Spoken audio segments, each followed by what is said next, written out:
Malik sir, Rahul Gandhi ने ये कह दिया कि मोदी जनता की वोटों के नहीं बल्कि चोरी के वोटों के प्रधानमंत्री बने। आप क्या एनालिसिस करेंगे इस बात का? देखिए प्रज्ञा जी, जो राहुल गांधी ने कहा है, तथ्यों के आधार पे कहा है। राहुल गांधी ने पूरे रिसर्च पेपर दिखाए हैं, पूरे मीडिया को एक एक चीज बताई है। अगर किसी को कोई डाउट था तो उन्होंने उनसे बात की है। अब जवाब तो हमारे चुनाव आयोग को देना है, जवाब तो सरकार को देना है। और राहुल गांधी ने प्रेस कॉन्फ्रेंस करके हम लोगों को चीजें बताई नहीं कि चुनाव आयोग की वकील बनकर भारतीय जनता पार्टी खड़ी हो गई। अब इसमें भारतीय जनता पार्टी का क्या लेना देना? चुनाव आयोग जवाब दे। चुनाव आयोग पर्दे के पीछे है और भारतीय जनता पार्टी उसका जवाब दे रही है, तो ये जताता है कि कहीं ना कहीं चोर की दाढ़ी में तिनका भारतीय जनता पार्टी में हो रहा है। इसलिए क्या है कि राहुल गांधी ने जो तथ्य रखे हैं वो बहुत गंभीर तथ्य हैं, बहुत गंभीर आरोप है कांग्रेस के चुनाव आयोग पर। राहुल गांधी ने एक एक चुनाव चीजों का आयोग कह रहा जवाब है कि दिया। राहुल गांधी को शपथ पत्र देनी चाहिए, बाकायदा लिख करके बताएं, शपथ पत्र में लिखें कि जो कह रहे हैं वो सही है। अच्छा, ये जो मीडिया के सामने रखे हैं, सारे पेपर रखे हैं, सारे तथ्य रखे हैं, इसमें चुनाव आयोग को चीजें समझ में नहीं आ रही है। जब सारी चीजें उन्होंने दिखाई हैं, बताई हैं, दी है, शपथ पत्र से ही क्या हो जाएगा? शपथ पत्र भी दे सकते हैं वो। और अगर आपके हर हर व्यक्ति से कोई भी अगर कहीं कोई डाउट करेगा तो आपको एतराज क्या है? आप क्यों कह रहे हैं कि हम 45 दिन में किसी फुटेज को डिलीट कर देते हैं? आप क्यों कह रहे हैं हम ये नहीं दे सकते हैं? तो कहीं ना कहीं चोर की दाढ़ी में तिनके वाला काम इलेक्शन कमीशन कर रहा है। और इसमें आप देखिए, अभी अभी भारतीय जनता पार्टी की जो सरकार है वो घबराई हुई है, क्योंकि भारतीय जनता पार्टी की सरकार पे सीधे सीधे हमला कांग्रेस पार्टी या विपक्ष चुनाव आयोग के माध्यम से नहीं कर रहा है। आपकी जो विदेश नीति थी वो कहाँ चली गई? आप जो पाकिस्तान के खिलाफ युद्ध की बात कर रहे थे वो उसका क्या हुआ? आपके नए नए घोटाले रोज खुल रहे हैं। आपने किसानों को ठगने का काम किया है कि अगर हमारे वेस्टर्न यूपी के गन्ना किसान हैं उनको तो आप 2 साल से भुगतान कर नहीं रहे। उल्टा उनका जो आपने एथनॉल बनाने की बात करी थी, एथनॉल शुगर मिलों से लेके आप पेट्रोल में मिला के बेच रहे हैं और पेट्रोल के जो उपभोक्ता है आप उनको भी राहत नहीं दे रहे हैं। तो भारतीय जनता पार्टी की सरकार सिर्फ चुनाव आयोग में ही नहीं घुस रही है, वो बाकी दूसरी चीजों में भी घुस रही है।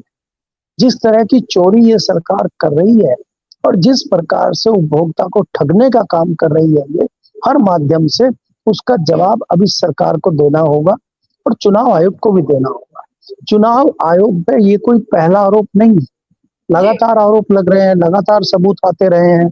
अच्छा, और ये ये भी मलिक चीजें सर, चुनाव आयोग को तो राहुल गांधी को थैंक यू बोलना चाहिए था कि आपने इतना बड़ा लूप होल पकड़ा और ये जो गड़बड़ी हो रही थी आपने ढूंढ कर निकाला, इतने सारे फर्जी वोटर पकड़े, थैंक यू सो मच, हमारा काम आपने आसान कर दिया। लेकिन चुनाव आयोग उल्टा ऐंठन दिखा रहा है और राहुल गांधी कह रहे हैं कि धमकियां दे रहा है, यानी कि कार्रवाई करने की बात कर रहा है चुनाव आयोग। नहीं, चुनाव आयोग अगर निष्पक्ष होता तो थैंक यू करता। चुनाव आयोग जो चोरी कर रहा था भारतीय जनता पार्टी के लिए, जो अनिल अनिल मसीह जैसे क्रांतिकारी अफसर भारतीय जनता पार्टी की मदद कर रहे थे, आप ये बताइए जो आज राहुल गांधी ने किया है ये तो चुनाव आयोग के सामने बहुत पहले आ गया था अनिल मसीह के रूप में हरियाणा से। तब क्या किया था चुनाव आयोग ने? वो तो और चौड़े होके घूम रहे हैं। वो तो भारतीय जनता पार्टी के लिए और खुल के काम करना शुरू कर दिया उन्होंने। दूसरी बात यह है कि राहुल गांधी को धन्यवाद क्यों बोले वो? राहुल गांधी पे तो आरोप इसलिए लगा रहे हैं कि राहुल गांधी ने उनका काम नहीं किया, राहुल गांधी ने उनकी चोरी पकड़ने का काम किया है। तो राहुल गांधी से उनको खतरा हो रहा है, इसलिए उसको राहुल गांधी को, विपक्ष के नेता को, एलओपी को डराने का काम कर रहे हैं और उसको धमकियां देने का काम हो रहे हैं। इससे वो चाहते हैं कि भाई चुनाव आयोग जवाब मांगे, शपथ पत्र मांगे, दूसरी चीजें मांगे और उससे वो डरने के बाद जो है पीछे हट जाए। लेकिन आज आज भारतीय जनता पार्टी हो, चुनाव आयोग हो, कहीं न कहीं मजबूत विपक्ष को देखते हुए वो डरी हुई है। और मैंने पिछली बार भी आपको कहा था प्रज्ञा जी कि आज ऐसे नौकरशाहों की कमी नहीं है जिन्होंने भारतीय जनता पार्टी की सरकार के कई सारे आदेश मानने से मना कर दिया है जिन पे उनको डाउट है। अब मैं चैनल पे किसी व्यक्ति का नाम तो यहाँ नहीं बता सकता, लेकिन लगातार इस तरह की हमारे पास सूचनाएं आ रही हैं कि कई सारे अधिकारियों ने मंत्रियों की और दूसरे ऐसे अधिकारियों की, नेताओं की सुननी बंद कर दी है जो इलीगल या भारतीय जनता पार्टी के सपोर्ट में कोई भी इस तरह का काम कराना चाह रहे थे। कई सारी एजेंसियां हैं जो सरकार की कठपुतली के तौर पे काम कर रही थी। आज उन एजेंसियों के कई अधिकारियों की रीढ़ की जो हड्डी थी, जो झुकी हुई थी, वो सीधी हो गई है। और सबसे बड़ी जो रीढ़ की हड्डी आपने देखी थी, हमारे समाज के उपराष्ट्रपति थे, उनका हश्र देख के भी कई लोगों की आंखें पटाखा की तरह खुल गई हैं कि जब इतनी भयंकर चमचागिरी करने वाले, इतने भयंकर चरणों में लेटने वाले व्यक्ति का ये हश्र हो सकता है, तो हमारा तो कुछ भी हो सकता है। तो ऐसे लोग अब सख्ते में आ गए हैं। ऐसे लोग अब सोच समझ के कर रहे हैं कि हमें क्या करना चाहिए, कि नहीं करना चाहिए। आज दिल्ली में जाट समाज के लोग बड़े लेवल पे इकट्ठे हुए, उन्होंने आकलन मंथन शुरू किया है कि आगे उनको क्या करना है। अब जाट समाज भारतीय जनता पार्टी को घेरने का काम कर रहा है। आज सतपाल मलिक की शोक सभा में निर्णय लिया गया है कि हमें भारतीय जनता पार्टी को कैसे सबक सिखाना है। जिस प्रकार से इन्होंने हमारे किसान वर्ग के, जाट समाज के लोगों को इस प्रकार से बेइज्जत करने का काम किया है। आप बताइए, सत्यपाल मलिक 4 से 5 राज्यों के गवर्नर रहे, विधायक रहे, मंत्री रहे, और आप इनको एक प्रोटोकॉल तक नहीं दे रहे हैं, तो ये आपकी मानसिकता को जताता है।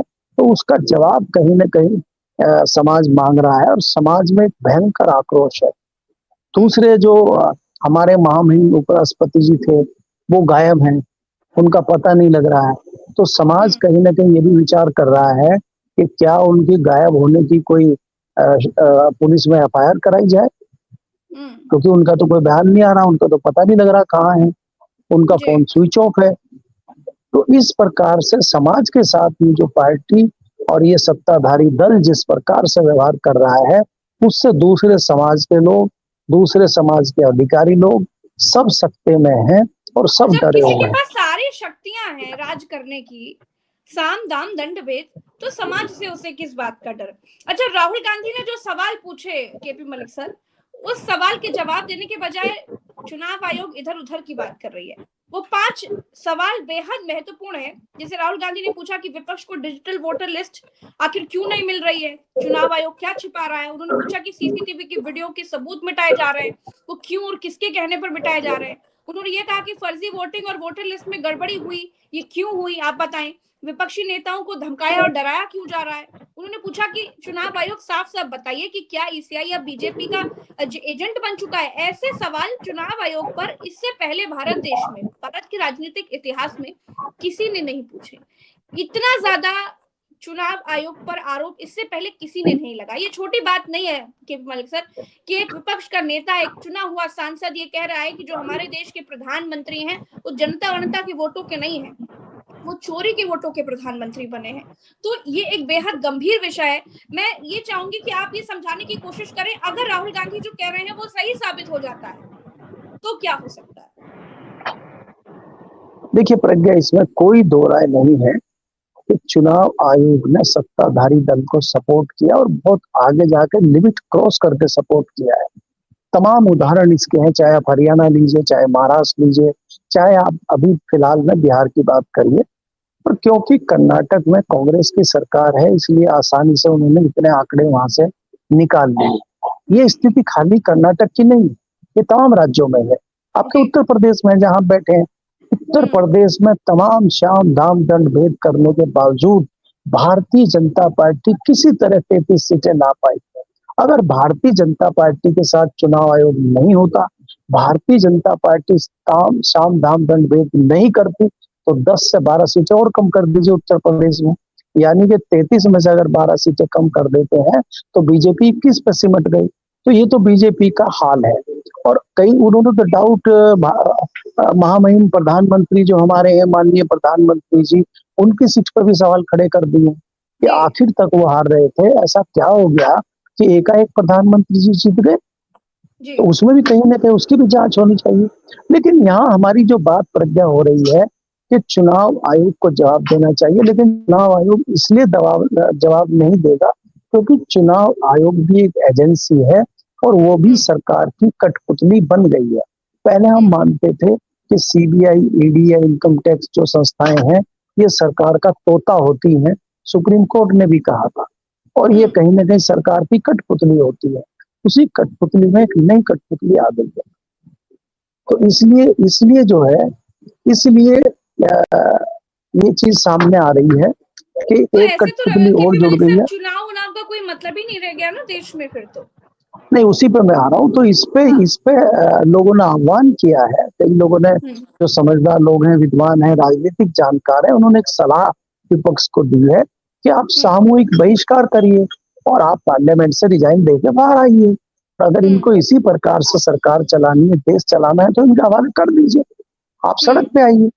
जब देखिए, जब आप लड़ाई संसद में नहीं लड़ रहे हैं तो सड़कों पे लड़िए। ये तो तो लोहिया आपके जी ने और हिसाब से जयप्रकाश विपक्ष का नारायण ने भी अगला कहा। स्टेप क्या हो सकता है इतने सबूतों को पेश करने के बाद? नहीं, देखिए, एक चीज है कि या तो इस पर तत्काल संज्ञान लेना चाहिए चुनाव आयोग को, जिसकी संभावना बहुत कम है। तो अगर चुनाव आयोग संज्ञान नहीं लेता है तो मेरी राय में विपक्ष को वॉकआउट करना चाहिए और विपक्ष को तमाम अपने सांसदों से कहना चाहिए कि वो तत्काल इस्तीफा दें और सड़क पर अपनी लड़ाई लड़ें। तो उससे कहीं ना कहीं जब ये होगा कि भारतीय जनता पार्टी की ही सरकार अपनी चलाएं, जिस प्रकार से चलाएं, तो जनता उठ खड़ी होगी लोगों के साथ, क्योंकि जनता भी कहीं ना कहीं परेशान है ना। आप मुझे बताइए कि पिछले 11 साल में कौन सा आपने भ्रष्टाचार कम किया, कौन सी महंगाई कम की है, कौन सा आपने स्वास्थ्य पर ध्यान दिया है, कौन सा आपने शिक्षा पर ध्यान दिया है? स्कूल तो आप बंद कर रहे हैं। तो आप ये जिस प्रकार से लूट मार की लड़ाई लड़ रहे हैं और आप जबरिया सत्ता हासिल करके उस पर बैठे हैं, ये चीज जनता तक पहुंचानी पड़ेगी, जो अभी मात्र 2 से 4-5% जनता तक पहुंची है। ये सच्चाई, हकीकत आपको जमीन पर ले जानी पड़ेगी, तभी बदलाव होगा। ये तो एक शुरुआत भर है, ये राहुल गांधी ने जो किया ये तो एक शुरुआत भर है, और इसमें एक बड़ा तबका जो है इस कॉन्फिडेंस में आया है कि ये सरकार वास्तव में गड़बड़ कर रही है। तो इस चीज को लेके आगे चलना होगा और उसके लिए विपक्ष को सड़क पर उतरना होगा। नहीं तो देखिए, सत्ता में कौन नहीं आना चाहता और कौन नहीं बने रहना चाहता।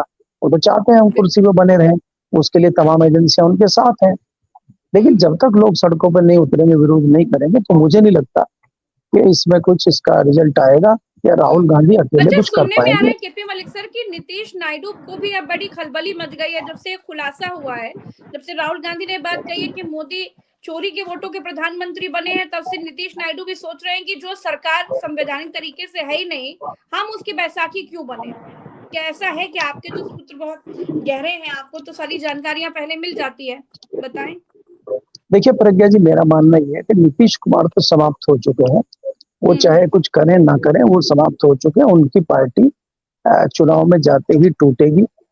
उसमें से अधिकतर लोग जो आरजेडी है, लालू प्रसाद यादव की पार्टी, उसमें ज्वाइन करेंगे। कुछ बच्चे कुछ लोग भारतीय जनता पार्टी में चले जाएंगे। तो ये तो अंतिम दौर है नीतीश कुमार का। दूसरा, अगर आप चंद्रबाबू नायडू की बात करते हैं, चंद्रबाबू नायडू राजनीति में बहुत भारी और बहुत ही वजनदार बार्गेनर है। वो भारतीय जनता पार्टी को आखिर तक जो है बार्गेन करेंगे, आखिर तक उनसे ब्लैकमेल करेंगे, और जब उनको लगेगा कि अब वो बार्गेन नहीं कर पा रहे हैं, सत्ता में उनकी भागीदारी नहीं हो पा रही है, वो वहां से माल नहीं खींच पा रहे हैं, तो वो तुरंत पाला बदल देंगे। मैंने देखा है कि वाजपेयी सरकार में भी उन्होंने इसी प्रकार से किया था, और जब लिमिट क्रॉस हो गई थी तब उन्होंने पार्टी से समर्थन वापस ले लिया था। तो वही जब उनको लगेगा कि यहाँ से मुझे कम मिल रहा है, इससे अधिक मुझे विपक्ष के साथ जाने से मिल सकता है, तो वो समर्थन वापस ले सकते हैं। या विपक्ष ये भी योजना बना सकता है कि उन्हीं के कंधे पर रख के बंदूक चला दे, उन्हीं को कह दे कि आइए आप प्रधानमंत्री बनिए और हम बाहर से समर्थन दे रहे हैं। इस तरह की भी चर्चाएं दिल्ली में चल रही है कि चंद्रबाबू नायडू को ऑफर दिया जाए। और चंद्रबाबु नायडू की अभी राजनीति है, कम से कम 20 साल चंद्रबाबू नायडू कहीं नहीं जा रहे। उनका स्वास्थ्य ठीक है, उनकी सारी चीजें ठीक है, उनका अलग वर्ग है, वहां पे भारतीय जनता पार्टी उनके स्टेट में है नहीं। तो बहुत सारी चीजें हैं जो चंद्रबाबू नायडू को अलाउ करती हैं इस काम के लिए, तो प्रधानमंत्री की रेस में भी आ सकते हैं अगर विपक्ष चाहे। अच्छा। जी। अच्छा, मोदी ने ये बात कही क्योंकि जब जब मोदी फंसे हैं तब तक वो बहुत इमोशनल हुए हैं, चाहे वो किसानों का आंदोलन रहा हो तो उन्होंने कहा था कि मेरी तपस्या में कोई कमी रह गई। अब उन्होंने एक नई बात कही है कि उनका व्यक्तिगत नुकसान हो सकता है, किसानों और मछुआरों के हित में मैं उनका नुकसान नहीं होने दूंगा, और इसके लिए मैं जानता हूं मेरा व्यक्तिगत नुकसान हो सकता है और मैं वो व्यक्तिगत नुकसान उठाने के लिए तैयार हूं। तो किस व्यक्तिगत नुकसान की बात प्रधानमंत्री नरेंद्र मोदी ने की है? प्रधानमंत्री जी का व्यक्तिगत नुकसान वो है कि उनको इंडिकेशन आ चुका है कि उनको हटाने की बात उन्हीं के पार्टी के लोगों ने की है। संघ उनको हटाने के आतुर है। तो अब उनको लगने लगा है कि उनका विदाई समारोह बहुत जल्दी होने वाला है, तो उनको आभास हो चला है और उसी के नाते उन्होंने इस तरह की बात की है। अब वो उन किसानों को बात कर रहे हैं, उन किसानों के प्रति संवेदना जता रहे हैं जो 750 किसान मर गए, जो 13 महीने दिल्ली के बॉर्डर पे सर्दी बरसात गर्मी में पड़े रहे, तब इनको उनकी याद नहीं आई। अब किसानों के लिए ही अपनी कुर्बानी देने को तैयार हैं। तो कहीं ना कहीं मोदी जी जागृत हो गए हैं और इनको बड़े भावुक हो गए हैं किसानों के मामले को लेकर। तो कहीं ना कहीं आत्मा जाग गई है शायद उनकी, क्योंकि उनको पता लग गया है कि उनका अंतिम समय है। शायद किसान उनको बचा ले आके और किसान उनको मना ले, पुचकार ले कि नहीं नहीं, हमारे जो है वो आदरणीय मुख्यमंत्री प्रधानमंत्री जी आप मत जाइए, और किसानों के लिए तो आपने बहुत अच्छा सोचा है। उनके ये विचार उमड़ने लगे हैं अंदर ही अंदर। हम्म। हाँ, ये सोच के शायद वो कह रहे हैं, मुझे लगता है। अच्छा, तो राहुल गांधी के खुलासों के बाद आपको क्या लगता है इसका राजनीति पे असर क्या पड़ेगा? नहीं देखिए, इसमें कोई दो राय नहीं है कि 2029 तक अगर भारतीय जनता पार्टी की सरकार चलती है, जिसकी संभावना मुझे बहुत कम लगती है, क्योंकि विपक्ष जिस तेजी से चीजों को कर रहा है और हम इस मानसून सत्र में देख रहे हैं, मुझे भारतीय जनता पार्टी बहुत बैकफुट पर जाती हुई नजर आ रही है। और जिस प्रकार से चौतरफा हमले आज गुजरात लोधी पे हो रहे हैं, उसका भुगतान कहीं ना कहीं भारतीय जनता पार्टी को भी करना पड़ेगा, क्योंकि संघ ने भी मुंह मोड़ लिया है भारतीय जनता पार्टी से। जी। और संघ की विचारधारा के लोग हैं, जैसा मैंने पहले भी आपके चैनल पे भी कहा है, जो संघ की विचारधारा के लोग हैं उन्होंने भी मोदी पे वार करना शुरू कर दिया है। मोदी जी की हिम्मत नहीं हो रही है उनका सामना करने की। 1 साल के बाद आपने संसद दल की मीटिंग की है, लेकिन वो भारतीय जनता पार्टी के संसद दल की मीटिंग नहीं की, आपने एनडीए के संसद दल की मीटिंग की है, ताकि भारतीय जनता पार्टी या संघ की विचारधारा के जो सांसद आपकी पार्टी में हैं, वो एनडीए के लोगों के सामने ज्यादा खिंचाई ना करें, ज्यादा आवाज ना उठाएं। इसलिए बचाव की मुद्रा में हमेशा रहते हैं। और भारतीय जनता पार्टी की 1 साल से अधिक में मीटिंग होना जताता है कि कहीं ना कहीं मतभेद बहुत ज्यादा है। नहीं तो मैं तो वो समय भी जानता हूं कि भारतीय जनता पार्टी की हर हफ्ते मीटिंग होती थी पार्लियामेंट की एनेक्सी में, और वाजपेयी जी रहते थे उसमें, बाकी लोग रहते थे, अडवाणी जी रहते थे। हर मंगलवार को ये मीटिंग होती थी।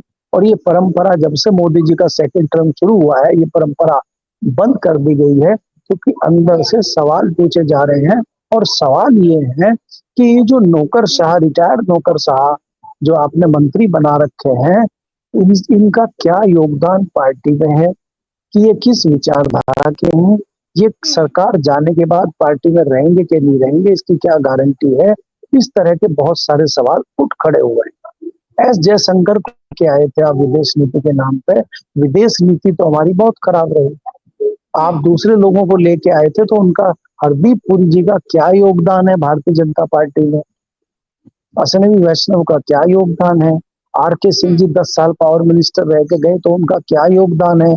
उन्होंने तो उल्टा जो है आरएसएस को आतंकवादी संगठन बताया था, भगवा आतंकवाद का नारा उन्होंने दिया था, और वो 10 साल मंत्री बन के चले गए। तो इससे भाजपा को, पार्टी को, संघ को क्या फायदा हुआ, इसका जवाब लोग मांग रहे हैं। तो उससे कहीं ना कहीं मोदी शाह डरे हुए हैं, इसलिए ये संसदीय दल की मीटिंग नहीं बुला रहे हैं। तो कहीं ना कहीं जब चौतरफा हमले आपके ऊपर हो रहे हैं, तो कहीं ना कहीं खतरा और डर आपको सता रहा है। इसीलिए आप किसानों को कह रहे हैं कि मुझे शायद अपनी निजी कुर्बानी आपके लिए देनी पड़ सकती है। जी। चलिए, बहुत बहुत शुक्रिया केपी मलिक सर, आपने समय दिया। दर्शकों का भी बहुत बहुत आभार। हम फिर मिलेंगे अगली चर्चा में, अभी के लिए इतना ही। दर्शकों, अगर आपने चैनल को सब्सक्राइब नहीं किया है तो सब्सक्राइब जरूर कीजिएगा, क्योंकि देश दुनिया की तमाम खबरें, छोटी से छोटी खबर से लेकर बड़ी से बड़ी खबर तक, हम आप तक निष्पक्ष तरीके से लेकर आते हैं। तो आपको चैनल सब्सक्राइब करना है ताकि सारी जानकारी आप तक सबसे पहले पहुंच जाए। तब तक के लिए इतना ही, नमस्कार।